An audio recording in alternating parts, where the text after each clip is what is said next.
자, 봅시다. 이전 영상 마지막에서 수소 원자에서의 전자가 가질 수 있는 에너지 상태, 수소 원자의 에너지 준위가 이렇게 표현이 된다고 했죠. 그리고 여기서 첫 번째 존재할 수 있는 상태의 에너지는 요거, 두 번째 존재할 수 있는 에너지 상태는 이거, 세 번째는 이거. 여기다 숫자만 넣으면 된다고 했어요. 자, 그런데 이게 가장 낮은 에너지 상태라고 그랬죠. 전자가 존재할 수 있는 가장 낮은 에너지 상태. 언제요? 수소에서. 수소에서는 요 첫 번째 존재할 수 있는 상태가 가장 안정한 바닥 상태라고 했어요. 그렇죠? 이 바닥 상태에서 에너지를 받으면 다음 존재할 수 있는 두 번째 위치로 이전한다고 그랬어요. 전자가. 그렇죠? 그때 상태가 이제 들뜬 상태가 된다고 했고, 이렇게 들뜬 상태에서 바닥 상태로 전자가 전이하면서 에너지를 방출한다고 했어요. 그렇죠? 이 에너지 방출하는 게 바로 선 스펙트럼으로 나온단 말이에요.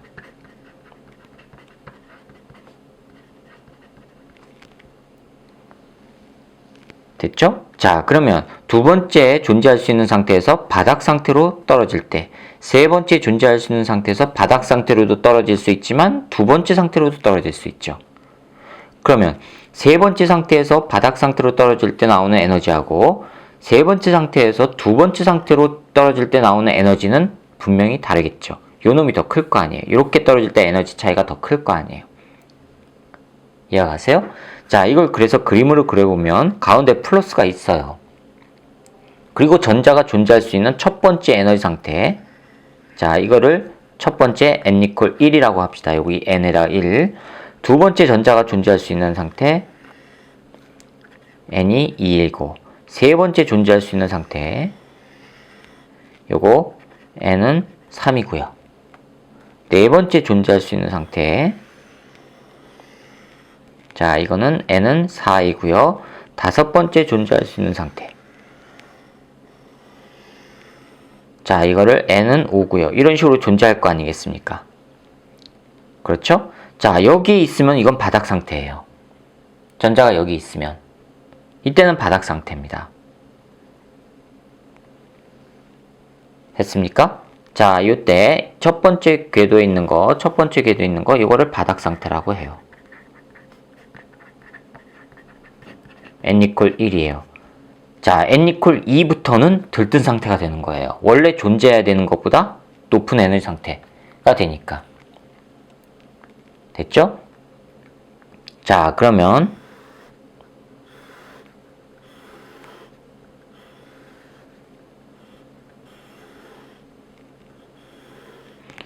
n=2에서 1로 떨어질 수가 있죠. 그때 에너지 방출하죠. 그 다음에 3에서도 1로 떨어질 수가 있죠. 에너지 방출이에요. 4에서 1로 올 때 에너지 방출, 5에서 1로 올 때 에너지 방출, 6에서 1로 올 때 에너지 방출. 그쵸? 즉 바닥 상태로 떨어질 때 나타나는 에너지, 이거를 그 에너지 선 스펙트럼을 바로 라이먼 계열이라고 해요.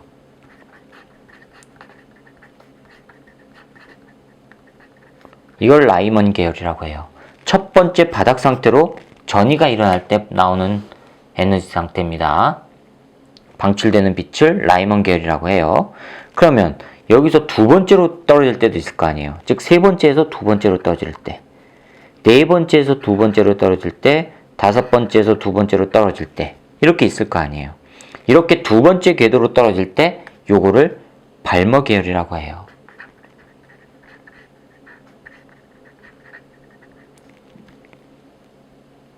이때 방출되는 빛 영역을 발머 계열이라고 해요. 그럼 마찬가지로 세 번째도 있을 거 아니에요.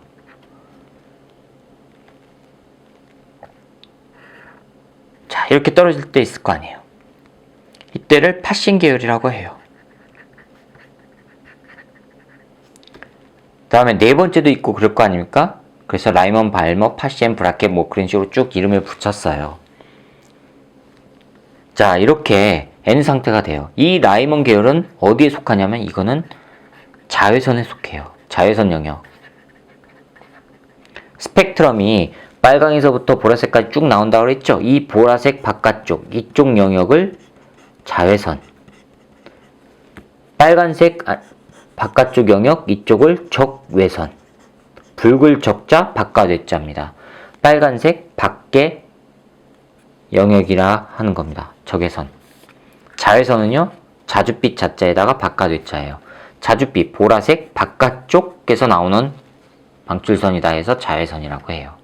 이 자외선 영역에 해당하는 게 바로 라이먼 계열이에요. 발머는요, 가시광선이에요.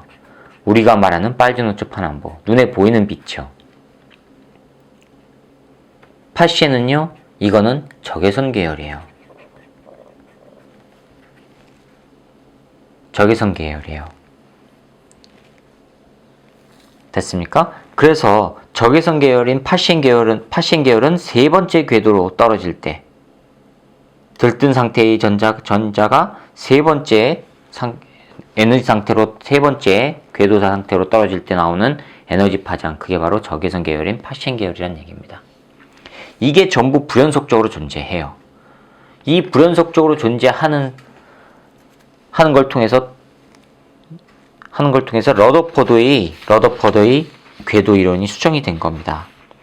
보어가 이렇게 특정 궤도에 존재할 경우에 전자는 안정적으로 유지될 수가 있다. 원자 모형은 안정적으로 유지가 된다 라고 주장을 했다고요. 되셨어요? 자, 그런데 이 주장이 나온 이유가 바로 러더퍼드가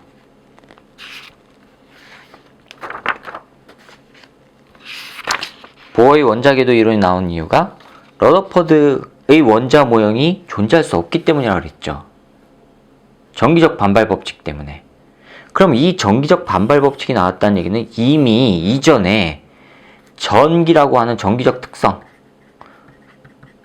즉 밀어내거나 잡아당긴다는 이 특성 자체가 이거 프리스틀리 이전에 이미 알고 있었다는 얘기예요. 이 특성 자체를. 그럼 도대체 사람들은 어떻게 알았을까? 이 전기적 특성을. 이 전기적 특성을 알게 된 게 바로 마찰전기입니다.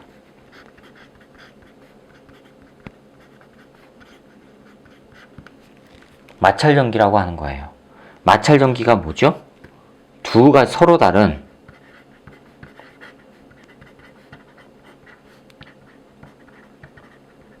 두 물체를 어떻게 해요? 두 물체를 접촉시켜요. 단순히 접촉이 아니라 마찰을 시켜요.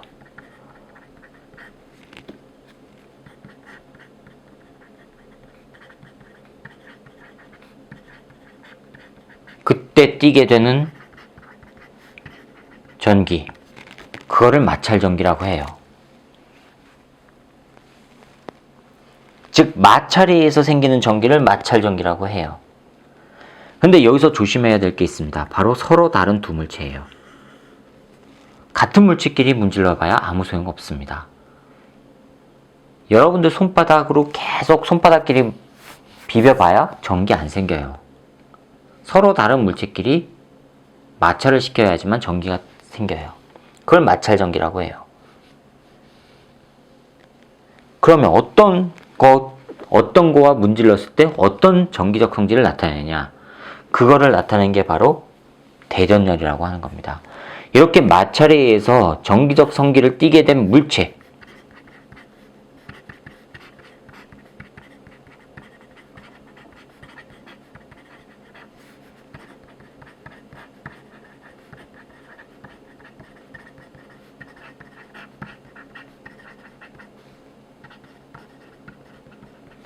이거를 뭐라고 하느냐? 마찰에 의해서 전기적 성질을 띠게 된 물체, 이거를 대전체라고 합니다.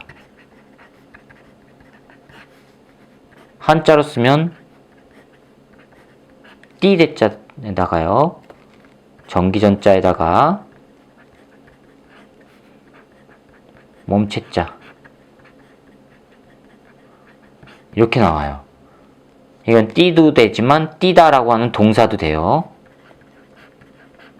즉 색깔을 띠다.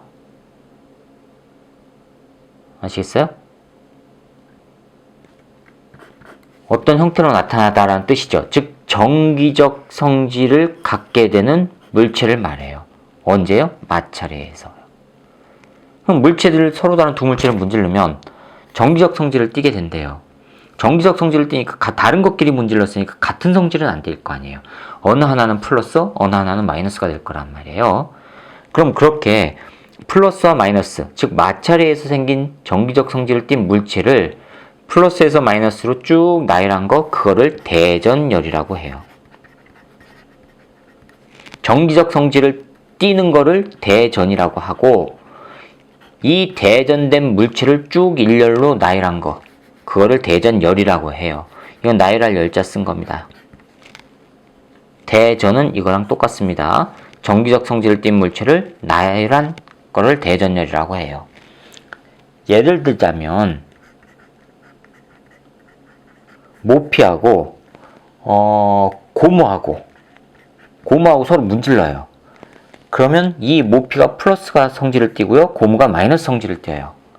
이런 식으로 물체들끼리 쭉 마찰을 시켜서 나타내는 거를 쭉 일렬로 나열해요. 플러스에서 마이너스까지. 그걸 대전열이라고 한다고 했죠. 그래서 이 대전열이 보통 모피 수정률이 제 기억으로는 이렇습니다. 모피 수정, 이걸 다 외울 필요 없어요.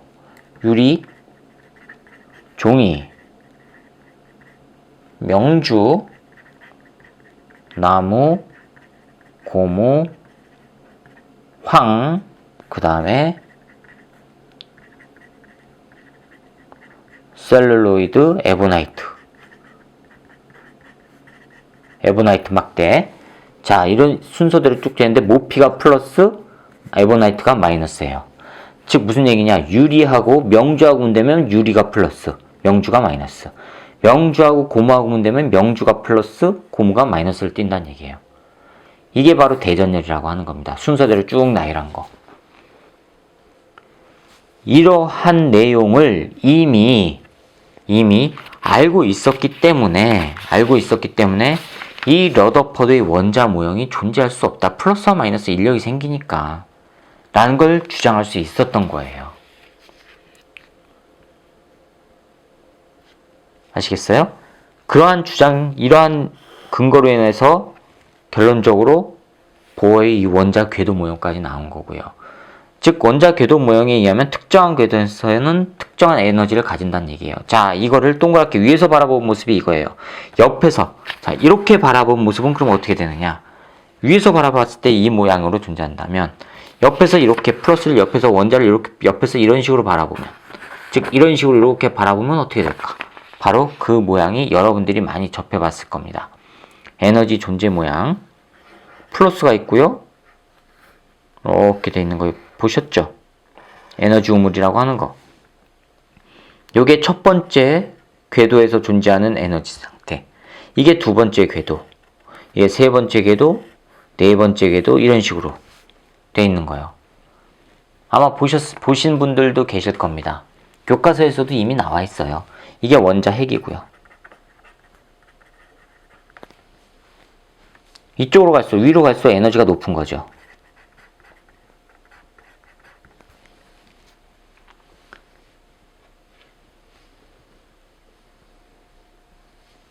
됐습니까? 자, 그런데 기체 같은 경우에는요. 원자들이 서로 멀리 떨어져 있죠. 멀리 떨어져 있으니까 한 개의 원자가 다른 원자에게 영향을 주는 경우가 거의 없어요. 자유롭게 움직이다 보니까 기체는. 아시겠어요? 그래서 기체 같은 경우에는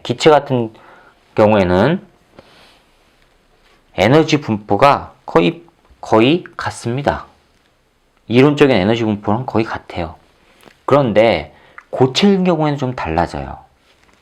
고체요. 기체인 경우에 에너지 준위는 이렇게 나와요. 첫 번째 궤도의 에너지, 두 번째 궤도에 해당하는 에너지, 세 번째 궤도, 네 번째 궤도, 이렇게 나와요. 그런데 고체인 경우에요. 고체인 경우도 이게 원자가 하나만 있느냐 아니면 여러 개 있냐에 따라서 좀 달라요. 원자가 하나만 있다면 이렇게 되어 있겠죠. 그렇죠? 그런데 고체인 경우에는요, 서로 인접한 입자들끼리 결합을 하고 있는 상태란 말이에요. 그 결합을 하고 있는 거리가 무지하게 가까워요. 자, 그럼 봅시다. 하나가 이렇게 있어요. 하나 입자에 의한 에너지 상태가 이렇게 돼 있어요. 하나일 때. 그런데 두 개라면요, 이게 결합이 돼 있으니까 바로 옆에 붙어 있단 말이에요. 이렇게. 요거에 의한 에너지 상태도 있을 거 아니에요. 이런 식으로. 그렇죠? 그럼 요 놈에 의한 에너지 존재 상태가 첫 번째 궤도에 의한 에너지, 두 번째 궤도에 의한 에너지, 뭐 세 번째 궤도에 의한 에너지, 이런 식으로 존재할 거 아니에요. 구분이 가세요? 여기도 마찬가지로 첫 번째 궤도, 두 번째 궤도, 뭐 세 번째 궤도, 이런 식으로 존재할 거란 말이에요. 여기서 문제가 생기는 겁니다. 겹쳐지지 않는 부분은 아무 문제 없어요. 근데 겹쳐지는 부분은 이제 문제가 생겨요. 자, 그러면 조금 더 제대로 그려볼게요.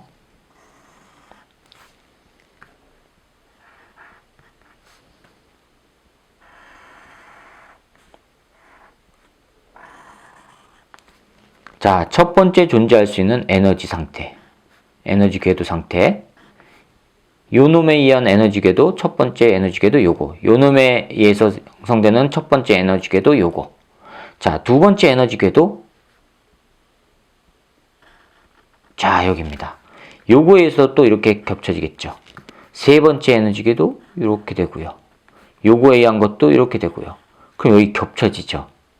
근데 문제가 있어요. 이거는 지금 전자들이 존재할 수 있는 에너지 궤도 상태란 말이에요. 그럼 이쪽 전자 마이너스죠? 이쪽 전자 마이너스죠? 같은 극이죠? 그럼 무슨 힘이 작용해요? 청력이 작용해야 되죠. 즉 이렇게 겹쳐지지 않는 부분은 상관없어요. 근데 겹쳐지는 부분은요, 여기에 마이너스 있고 여기 마이너스 있는데 서로 겹쳐지니까 서로 청력이 작용해서 존재할 수가 없죠. 그렇죠? 그래서 존재할 수 있는 영역은 분명히 이거예요. 분명히 이건데 겹쳐지는 부분에서는 이 기준이 되는 원래 존재할 수 있는 영역에서 살짝 위 또는 살짝 아래에 겹쳐진 상태로 있게 돼요. 그래서 요거에 의한 에너지 D, 요거에 의한 에너지 D, 이렇게 이중으로 나타나게 돼요. 이거를 그래서 함께 그리면 어떤 식으로 모양이 되냐면 여기 플러스 있고요. 이렇게 되겠죠. 겹쳐진 부분은 하나로 표현하면 이렇게 되겠죠. 요거는 겹쳐지지 않은 부분, 겹쳐지는 부분은 이렇게. 요거에서 겹쳐지고 요거에서도 겹쳐지니까 두 줄이 돼야 되죠. 이렇게. 이런 식으로. 만약에 세 개가 있다? 그럼 여기는 또 세 개가 나타나겠죠. 세 줄이.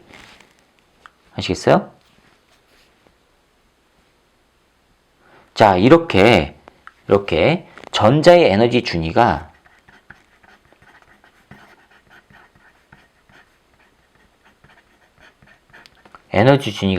가깝게, 매우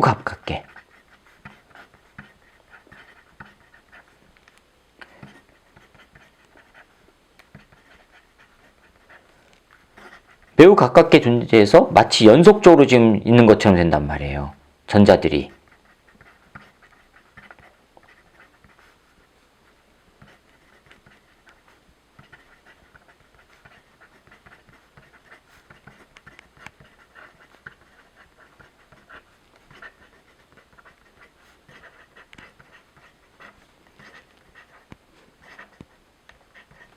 에너지 준위 영역.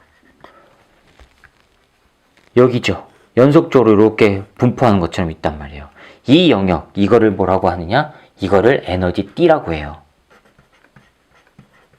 마치 띠를 이루고 있죠. 이렇게. 이거는 한 줄이지만 여러 개의 줄이 뭉쳐가지고 한 개의 띠처럼 있단 말이에요. 이거를 에너지 D라고 하는 겁니다. 자, 이해가 가셨습니까? 자, 이 이유에 대해서는 다음 영상에서 이어가도록 하겠습니다.